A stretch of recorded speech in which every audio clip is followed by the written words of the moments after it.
Okay, I'm being a total girl. I've just had my hair done because we've got a mentoring weekend coming up, and it's always fun to do that.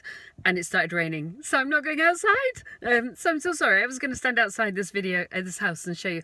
Now, guys, when I bought my houses, I never once banked on, thought about, gambled on capital growth. Ever. It was not part of my equations.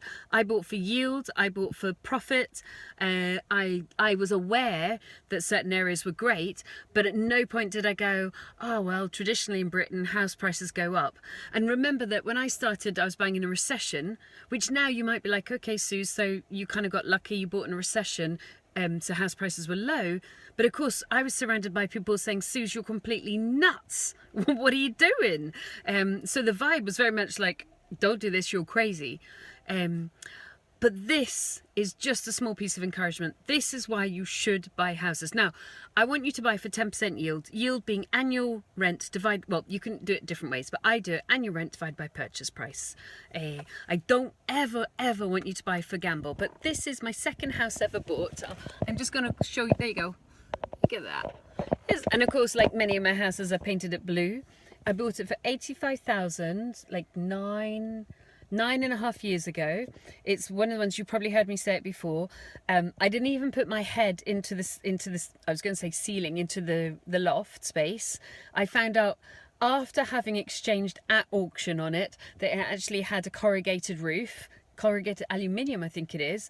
So, you know, I had a terrifying moment of thinking, oh my God, I've actually exchanged and will I get funding on it? I also really foolishly, because don't buy at auction with mortgages, bought it with a mortgage. So I had to work incredibly hard to get the money through within 28 days. So, you know, it was not smooth. However, I bought it for 85,000. I did a 7,800 refurb on it. Since then, we've probably spent a couple of we spent £2,000-ish putting in boilers.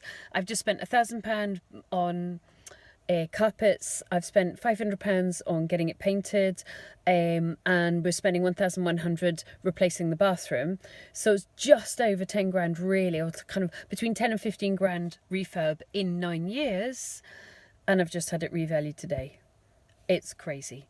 £250,000. So just to recap the figures, in 9.5 years, bought it for 85,000, spent 7,800 straight away renovating it, so call it 8, so that's 93, isn't it?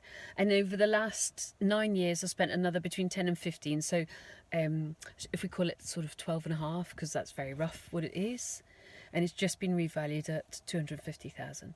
So guys, even though there's no way I want you to buy on capital growth, I don't want you to gamble, please, like, go through the pain, the sleepless nights, the hard work, the kind of terrifying moments of buying property, because, you know, over time, you're so glad you've done it and you've got safety. At the beginning, it is risky. You've got to be very careful.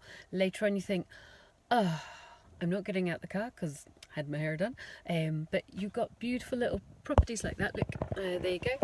Lovely little dinky property, and it's in such a cute little park. There you go. It's faces cherry trees, and just round the corner is the cycle pathway. So I mean, it's the kind of place that I'd love to live if I was starting out with a family. So please do everything you possibly can to keep yourself safe while you're buying property at the beginning, but please go for it. It's really worth it.